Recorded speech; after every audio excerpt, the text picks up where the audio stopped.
Hello friends, welcome to fusion academy. And आज हम लोग मैथमेटिक्स का अपना सेकंड टॉपिक जो रियल नंबर्स का है वो स्टार्ट करेंगे।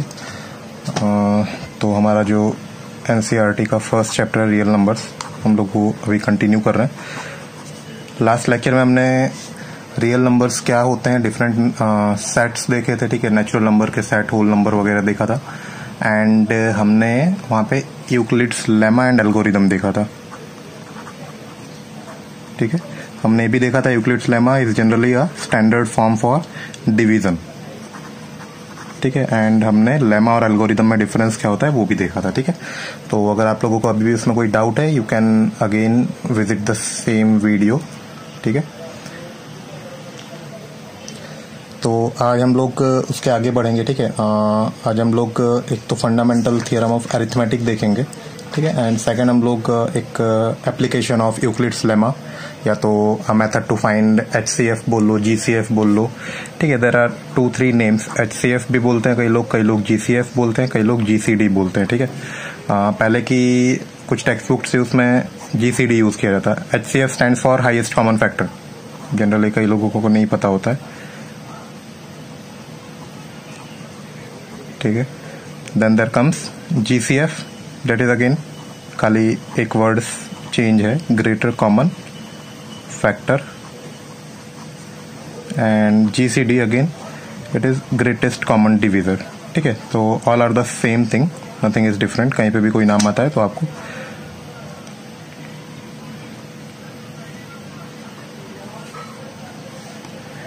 ठीक है। तो एक मेथड हमने ऑलरेडी फिफ्थ सिक्स में सीखी हुई है HCF फाइंड करने की, ठीक है, जब हम लोग HCF और LCM फाइंड करना सीखते थे।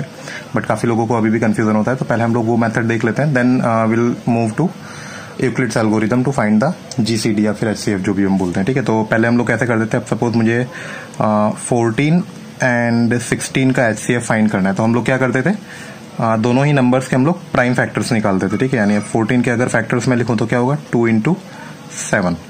सिमिलरली अगर मैं 16 के फैक्टर्स लिखूं तो होगा 2 into 2 4 into 2 8 into 2 16, ठीक है। फिर सेकंड स्टेप हमारा क्या होता था, हम लोग दोनों में से जो कॉमन नंबर है उनको मार्क करते थे। तो यहाँ पे कॉमन क्या है, 2, ठीक है। तो जो कॉमन होता था उसको हम लोग साइड में लिख लेते थे। अब यहाँ पे एक ही नंबर कॉमन है 2, तो जो 2 होगा वो क्या होगा, HCF होगा दोनों का, ठीक है। यानी हाईएस्ट कॉमन फैक्टर, दोनों में कॉमन फैक्टर कौन सा है, 2 नंबर से, ठीक है। तो हाईएस्ट कॉमन फैक्टर लेना है हमको, ठीक है।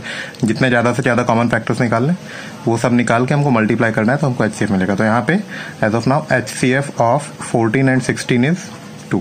एक और एग्जांपल लेता हूँ जिसमें शायद 1-2 फैक्टर्स हों एक्स्ट्रा, ठीक है। तो 18 एंड 45 ये 2 नंबर लेता हूँ मैं, ठीक है। तो यहाँ पे अगर हम लोग फैक्टर्स निकालें तो 18 के फैक्टर्स क्या होंगे, 2 into 3 6, 6 into 3 18। एक बात ध्यान रखना, हमको हमेशा प्राइम फैक्टर्स निकालना है। प्राइम फैक्टर्स यानी क्या होते हैं, एकदम छोटे नंबर्स पे ले जाना है हमको, ठीक है, जो फर्दर डिवाइड नहीं हो सकते, ठीक है। 18 को मैं एक तरह से 2 into 9 भी लिख सकता था, ठीक है, but this is not prime factor, 9 is not a prime number, ठीक है। तो 18 के फैक्टर्स हुए 2 into 3 into 3, then we are coming to 45। 45 के फैक्टर्स क्या होंगे, 3 into 3 9, 9 into 5 45, ठीक है। अब यहाँ पे अगर हम लोग कॉमन देखते हैं तो क्या होगा, एक 3 कॉमन है और दूसरा 3 भी कॉमन है। जितने कॉमन हो हमको सब कुछ फाइंड करना है, ठीक है, टोटल कॉमन फैक्टर्स लेने। तो यहाँ पे 3 into 3 9 और यहाँ पे भी 3 into 3 9, ये 9 दोनों में कॉमन है। तो हमारा HCF क्या आएगा, 18 और 45 का 9, ठीक है। तो this is your conventional method, यानी जो हमने बचपन में सीखी थी, ठीक है, कि HCF कैसे फाइंड किया जाता है, ठीक है। Now will move to Euclid's method, ठीक है। यूक्लिड्स एल्गोरिदम या यूक्लिड्स लेमा यूज करके हम लोग GCD कैसे फाइंड करेंगे वो देखते हैं। एक बार मैं वापस बता देता हूँ, यूक्लिड्स लेमा का स्टैंडर्ड फॉर्म क्या था, A is equal to BQ plus R, जहाँ पे एक कंडीशन ये भी थी कि 0 इज लेस देन और equal to R is less than B, यानी जो रिमाइंडर होता है हमेशा वो डिवीजर से छोटा होगा, ठीक है। ये हमारा स्टैंडर्ड फॉर्म था। तो अब अगर मैं कोई भी 2 नंबर लेता हूँ, सपोज 16 एंड 14 लेता हूँ, मुझे इसके GCD फाइंड करना है, तो हमको एक मेथड ऑलरेडी आती है। बट अगर आपको स्पेसिफाई किया हुआ है कि using the Euclid's algorithm you have to find the HCF, तो आपको वही मेथड यूज करनी है, अदरवाइज मार्क्स नहीं मिलेंगे, ठीक है। तो वो मेथड देखते हैं। अब मेथड इज सिंपल। सबसे पहले आपको क्या करना है, फर्स्ट स्टेप इज, ठीक है, दोनों में से जो बड़ा नंबर है, ठीक है, उसको आइडेंटिफाई करके ए की पोजीशन पे लिखना है, ठीक है, जो ए होता है हमको उसकी पोजीशन पे लिखना है। एंड जो बी है हमारा वो हो जाएगा सेकंड वाला नंबर 14, ठीक है। अब हमने जो थ्योरम 1.1 था, ठीक है, यूक्लिड्स लेमा जो था, ठीक है, वो क्या स्टेट करता था कि for every two integers A and B there exist another set of two integers Q and R, ठीक है। यानी अगर मैं 16 को 14 से डिवाइड करता हूं, ठीक है, तो मुझे एक क्वोशिएंट और एक रिमाइंडर मिलेगा, वो हमको यहाँ पे लिख देना है। 14 इंटू 1 14 एंड रिमाइंडर इज 2। तो क्या आया, Q हमारा हो गया 1 और R हो गया हमारा 2, ठीक है। This is your first step. अब सिंपली क्या करना है, सेकंड स्टेप आपको मूव ऑन करना है, ठीक है। अब जो B था वो A हो जाएगा और जो R था वो B हो जाएगा, ठीक है। जो B था वो क्या हो जाएगा, A हो जाएगा, जो R था वो B हो जाएगा, ठीक है। नहीं याद रहता तो ऐसे एरो से याद रखिए, ये यहाँ पे आ जाएगा और ये यहाँ पे आ जाएगा। क्वोशिएंट को हमको कुछ नहीं करना, उसका कोई इंपॉर्टेंस नहीं है, ठीक है। तो सेकंड स्टेप में लिखूंगा तो क्या होगा, 16 की जगह 14 आ जाएगा और 14 की जगह 2, ठीक है। अगेन हमको डिवाइड करना है, 14 को हम 2 से डिवाइड करेंगे तो आंसर आएंगे 7 एंड 0, तो 2 इंटू 7 प्लस 0। अब जैसे ही रिमाइंडर 0 आ जाएगा, ठीक है, वहां पे हमारा जो सम है वो स्टॉप हो जाएगा, ठीक है। जैसे यहाँ पे 0 आएगा यू हैव टू स्टॉप, ठीक है। जैसे यहाँ पे 0 आया तो हमारा यहाँ पे जो B पोजीशन था, ठीक है, B की जो वैल्यू थी वो आपका हो जाएगा HCF, ठीक है। यानी जिस स्टेप में आंसर रिमाइंडर का 0 आता है उस स्टेप में B की वैल्यू जो है वो हमारा हो जाएगा 2, ठीक है, वो HCF हो जाएगा, ठीक है। तो this is the method of Euclid's algorithm, ठीक है। एक और सम देखते हैं हम लोग जो वहां पे लिया था हमने, सपोज 18 एंड 45, ठीक है। तो इसमें भी हम क्या करेंगे, दोनों में से सबसे पहला स्टेप क्या है, बड़ा नंबर कौन सा है 45, इसको यहाँ लिखेंगे और यहाँ पे 8। सेकंड स्टेप सिंपल, 45 को 18 से डिवाइड करोगे। आप अगर ओरली कर सकते हो तो इट्स फाइन, नहीं आता है तो इस तरह से भी कर सकते हैं हम लोग, ठीक है। तो क्वोशिएंट क्या आया 2, रिमाइंडर क्या आया 9। अब सेकंड स्टेप क्या है, इसको यहाँ पे ला देंगे और इसको यहाँ पे, तो 45 की जगह 18 आ गया, ठीक है, और 18 की जगह 9। अगेन डिवाइड करोगे तो 9 इंटू 2 18 आएगा, प्लस रिमाइंडर 0 बचेगा। तो जैसे यहाँ पे 0 आया आपको क्या करना है, स्टॉप कर देना है। एंड GCD क्या होगा इसका, फाइनली ये, ठीक है। तो हमारा GCD है HCF 45 और 18 का HCF क्या आया 9, डन। तो this is the method to find HCF of 2 numbers using this method, ठीक है। अगर आपको 3 नंबर के HCF फाइंड करने तो थोड़ा सा उसमें अलग करना पड़ेगा। अगर हम लोग मतलब जनरली नॉर्मल मेथड से यूज करते हैं तो उसमें, अगर हम लोग नॉर्मल मेथड यूज करते हैं, ठीक है, कन्वेंशनल मेथड, तो उसमें इजी है, उसमें आप कितना भी नंबर का HCF है वो सिंपली फाइंड कर सकते हो। बट अगर यूक्लिड्स मेथड यूज करते हैं तो वहाँ पे थोड़ी लिमिटेशन आ जाती है कि हम लोग एक साथ 2 ही नंबर के HCF फाइंड कर सकते हैं, ठीक है। अगर आपको 3 नंबर 4 नंबर का करना है तो प्रोग्रेशन में जाना पड़ेगा हमको, उसके लिए आगे मेथड्स यूज करनी पड़ेगी। मैं एक बार 3 नंबर्स के बताता हूँ कैसे फाइंड करना है यूक्लिड्स एल्गोरिथम से, ठीक है, फिर हम लोग देखते हैं आगे, ठीक है। तो फॉर एग्जाम्पल मैं लेता हूँ कि मुझे 12, 15 एंड 14 इन तीनों नंबर का HCF फाइंड करना है, ठीक है। अब हमारा जो मेथड है, ठीक है, हमारा जो स्टैंडर्ड फॉर्म है उसके हिसाब से हम एक साथ 2 ही नंबर के HCF फाइंड कर सकते हैं, ठीक है। तो अगर मुझे इन तीनों नंबर का HCF फाइंड करना है तो मुझे क्या करना पड़ेगा, मुझे 2-2 की पेयरिंग करनी पड़ेगी, यानी इनमें से किसी भी 2 को मैं सिलेक्ट कर लूंगा पहले। तो that is always equal to 12 and HCF of 15, 14, ठीक है। यानी सिंपल है, मतलब उसमें लॉजिक यही है कि सपोज कर लीजिए कि 12 जो है 12 के फैक्टर होते हैं 2 इंटू 2 इंटू 3, ठीक है, एंड 15 के फैक्टर है 3 इंटू 5, 14 के फैक्टर है 2 इंटू 7, ठीक है। मैं 1 भी लिख देता हूँ बिकॉज सब में कॉमन है नहीं कुछ, ठीक है। तो अगर मुझे तीनों नंबर का HCF इस तरह से फाइंड करना तो सिंपल था, मैं आइडेंटिफाई कर लेता कौन से नंबर कॉमन है, ठीक है। बट अगर हमको ये मेथड यूज करनी है तो इसमें मुझे 2-2 करके यूज करना पड़ेगा। तो उसमें मैं क्या करूंगा, पहले इन दोनों नंबर में से जो कॉमन है वो फाइंड करूंगा, ठीक है। इन दोनों नंबर में जो कॉमन है, ठीक है, सपोज 1 कॉमन है, तो यानी अब इतना फाइनल है कि ये 1 जो है ये दोनों में है। अब इस नंबर को मुझे देखना है कि इस नंबर के साथ कॉमन है या नहीं। अगर ये कॉमन होगा तो ये तीनों में कॉमन हो जाएगा, ठीक है। तो वही हम यहाँ पे लॉजिक यूज कर रहे हैं कि हम क्या करेंगे, पहले 2 नंबर का HCF फाइंड करेंगे, फिर जो आंसर आएगा उसको हम 3rd नंबर के साथ कंपेयर करेंगे। अगर दोनों में कुछ कॉमन निकलता होगा तो वो जो नंबर होगा वो तीनों में कॉमन होगा, ठीक है। तो सिंपल है, पहले 15 और 14 का हम लोग फाइंड करेंगे अगर HCF, ठीक है। तो 15 और 14 में से 14 इज ग्रेटर, तो 14 इंटू 1 प्लस 1, ठीक है। Then second step move on करेंगे यहाँ पे, ठीक है। तो 14 is equal to 1 into 14 plus 0, 0 आ गया, इट मीन्स और HCF इज 1, यानी HCF ऑफ 15 एंड 14 क्या आया 1 आया। ठीक है, अब हम लोग ये जो वैल्यू है इसको पुट अप कर देंगे यहाँ पे। ठीक है, यानी अब क्या हो जाएगा, HCF ऑफ 12 एंड इसकी वैल्यू क्या आ गई 1। तो 12 और 1 का HCF फाइंड कर दो। 12 is equal to 1 into 12 plus 0। ऐसे बेसिकली ओरली पता चल जाएगा कि 12 और 1 में कॉमन क्या है, 1 ही कॉमन होगा। ठीक है, बट फिर भी अगर आपको रिप्रेजेंट करना है तो 12 is equal to 1 into 12 plus 0। ठीक है, तो 0 है, यानी दिस इज योर HCF। ठीक है, तो इसका आंसर क्या है 1, यानी we can finally say that इन तीनों नंबर का HCF क्या है 1 है। ठीक है, this is the method of finding 3 numbers. ठीक है, ऐसे हम लोग 4 नंबर्स पे भी जा सकते हैं। 4 नंबर्स में क्या करेंगे, पहले इसका आंसर आ जाएगा। ठीक है, फिर इसको हम लोग 4th नंबर के साथ कंपेयर कर लेंगे। ठीक है, मतलब इस तरह से सीरीज ऑफ नंबर्स हम लोग फाइंड कर सकते हैं अलग अलग। ठीक है, अगर वही चीज आपको स्पेसिफाई नहीं की तो इट इज वेरी इजी। ठीक है, हमको क्या करना है, खाली सबके फैक्टर्स लिखना है एंड कॉमन निकाल देना है। ठीक है, दिस इज और HCF। ओके, तो आई थिंक क्लियर होगा सबको। एक बार हम लोग LCM भी रिवाइज कर लेते हैं। आई होप सबको आता होगा, बट स्टिल हम लोग एक रिवाइज कर लेते हैं LCM भी।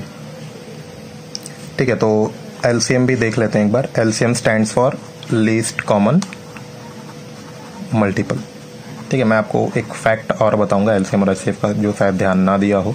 अगर दिया होगा तो अच्छी बात है, नहीं तो मैं बताता हूँ। ठीक है, तो LCM फाइंड करने का सिंपल क्या है, मेथड्स आपको आती होंगी, उसकी कोई दूसरी मेथड नहीं है। सपोज मुझे 10 और 15 का LCM फाइंड करना है, तो सिंपली क्या करेंगे, हम दोनों को साइड बाय साइड लिखेंगे एंड उसको हम starting from the smallest prime number that is 1 या 2 उसको सॉल्व करेंगे। ठीक है, फैक्टर्स निकालते जाएंगे। ठीक है, यहाँ पे मैंने 5 पहले ले लिया, that's not a problem, but आपको स्टैंडर्ड वाइज जाना हो तो 2 3 हम लोग जनरली छोटे बच्चों को सिखाते हैं, तो इस तरह से कि 2 के बाद 3 आएगा, 3 के बाद 4 से चेक करना है। ठीक है, देन यहाँ पे 3, जब यहाँ पे 1 1 आ जाएगा। ठीक है, तो that's it, you are done. फिर हम क्या करेंगे, तीनों मतलब जितने भी नंबर्स यहाँ पे हैं उनको हम मल्टीप्लाई कर देंगे। तो that will be your 2 into 5 10 into 3 30, that will be your answer. ठीक है, इसमें कोई प्रॉब्लम नहीं है, आप जितने भी नंबर का फाइंड करना चाहो एक साथ कर सकते हो। सपोज 10 15 और 12 लेता हूँ मैं। ठीक है, तो अगेन पहले 2 से जितने नंबर्स कट होते हैं सबको कट कर देना है। ठीक है, एक भी लीव नहीं होना चाहिए, अगर लीव होता है तो you are wrong at that point. ठीक है, तो जब तक 2 से डिवाइड होता है तब तक हम डिवाइड करेंगे। तो यानी ये भी 2 से अभी कट होगा, तो 3 15 5। नाउ 3 से, तो 3 5 जाओ, अरे 5, नाउ 5 से। ठीक है, तो दिस इज डन। ठीक, तो क्या करेंगे, हम इनको सिंपली मल्टीप्लाई कर देंगे and we are done. 4 into 3 12 into 5 60। ठीक, अब मैं जो बता रहा था HCF और LCM में एक अगर ऑब्जर्वेशन किया हो किसी ने, तो LCM की जो वैल्यू है वो हमेशा बड़ी आएगी। आपका मतलब बड़ी यानी सेम भी आ सकती है। सपोज कि मैं ये वाला जो एग्जांपल लेता है 10 15 और 12। ठीक है, सेम यहाँ पे भी मैं 10 15 और 12 लेता हूँ। ठीक है, तो LCM हमेशा आपका जो लार्जेस्ट नंबर होगा या तो उसके इक्वल होगा या तो उससे बड़ा होगा। ठीक है, LCM will always be greater than और equal to your largest number. कोई भी एग्जांपल आप चेक कर सकते हैं। ठीक है, सपोज यहाँ पे 15 था, तो LCM इज ग्रेटर देन 15। ठीक है, और वही चीज HCF में थोड़ी सी उल्टी है। पहले हम इसका HCF निकाल लेते हैं। ठीक है, 10 का HCF 2 इंटू 5, 15 का होगा 3 इंटू 5, 12 का होगा 3 इंटू 2 इंटू 2। ठीक है, यानी तीनों में कुछ कॉमन नहीं, यानी आंसर क्या होगा 1 होगा। ठीक है, तो HCF में क्या होता है, HCF is always smaller than और equal to your smallest number. इसका लॉजिक क्या है, ठीक है, लॉजिक आप लोग फाइंड करना या तो हम लोग आगे कभी डिस्कस करेंगे। ठीक है, but this is your fact. HCF जो है it is always smaller than और equal to your smallest number. ठीक है, यानी अगर आपको MCQs वगैरह में किसी एग्जाम वगैरह में आप बैठो तो ठीक है, वहाँ पे अगर कोई ऑप्शंस हैं, यानी सपोज कैसा है कि find the HCF of 2 suppose 21 18 and 10 ऐसा कुछ है। ठीक है, और एग्जाम्पल्स में आपको दिया हुआ है 8, B is 4, C is 12 and D is suppose 15। ठीक है, तो अगर HCF फाइंड करना है तो वी सिंपली नो कि उसका आंसर या तो 10 होगा या तो 10 से छोटा होगा। ठीक है, तो यहाँ पे ये दोनों तो पहले ही कैंसिल हो जाएंगे। ठीक है, तो आपको खाली इन दोनों को ही चेक करना होगा।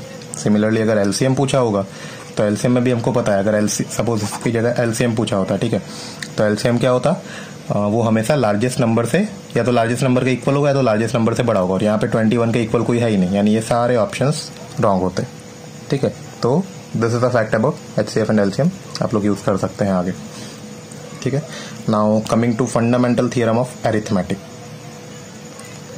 ठीक है, फंडामेंटल थियरम ऑफ अरिथमेटिक, तो ये ज़्यादा कुछ है नहीं, ठीक है, it's just definition of composite and prime number, fundamental theorem of arithmetic. ये ऐसा कहता है थियरम कि हम किसी भी नंबर को उसके प्राइम फैक्टर्स में रिप्रेजेंट कर सकते हैं। प्राइम फैक्टर्स यानी क्या होता है, पहले तो प्राइम और कंपोजिट में काफ़ी लोगों को लाइक कंफ्यूजन होता है, तो सिंपल एक डेफिनेशन याद रखो, प्राइम नंबर यानी जिसके सिर्फ 2 फैक्टर होते हैं, ना 2 से ज़्यादा ना 2 से कम, ठीक है।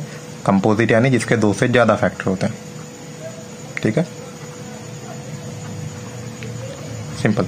अब यहाँ पे एक नंबर आता है 1, तो 1 का खाली एक ही फैक्टर होता है 1, तो 1 को प्राइम में गिनेंगे या कंपोजिट में गिनेंगे, ठीक है। दोनों डेफिनेशन चेक कर लो, प्राइम के 2 फैक्टर होने चाहिए, ठीक है, ना 2 से ज़्यादा ना 2 से कम, तो प्राइम नहीं होगा, और कंपोजिट के क्या 2 से ज़्यादा होना चाहिए, तो 2 से ज़्यादा ही नहीं, यानी 1 को हम निदर कंपोजिट नॉर प्राइम बोलते हैं, निदर प्राइम नॉर कंपोजिट जो भी बोल लो, ठीक है, यानी वो ना तो प्राइम है ना तो कंपोजिट है, ठीक है। अब जो हमारा फंडामेंटल थियरम ऑफ अरिथमेटिक है वो ऐसा कहता है हम किसी भी नंबर को उसके प्राइम फैक्टर्स में रिप्रेजेंट कर सकते हैं। प्राइम फैक्टर्स यानी आपको सारे जो नंबर्स होंगे फैक्टर्स में वो कैसे होंगे, प्राइम नंबर होंगे, यानी सबसे छोटे से छोटे फैक्टर जो होते हैं वो। सपोज 18 है, मैं 18 को 2 इंटू 3 6 इंटू 3 18 के फॉर्म में रिप्रेजेंट कर सकता हूँ, ठीक है, यानी 18 को हमने आगे भी देखा जैसे 2 इंटू 9 भी लिख सकता हूँ मैं, but this is not a prime number, ठीक है, ये प्राइम फैक्टर्स नहीं हुए, ये प्राइम फैक्टर्स हुए, ठीक है। तो this is your fundamental theorem of arithmetic, जो क्या बताता है कि कोई भी कंपोजिट नंबर है उसको हम प्रोडक्ट ऑफ प्राइम्स के फॉर्म में बता सकते हैं, ठीक है, यानी कोई भी कंपोजिट नंबर है, प्राइम नंबर्स को हम रिप्रेजेंट नहीं कर सकते हैं in the factors of prime, ठीक है।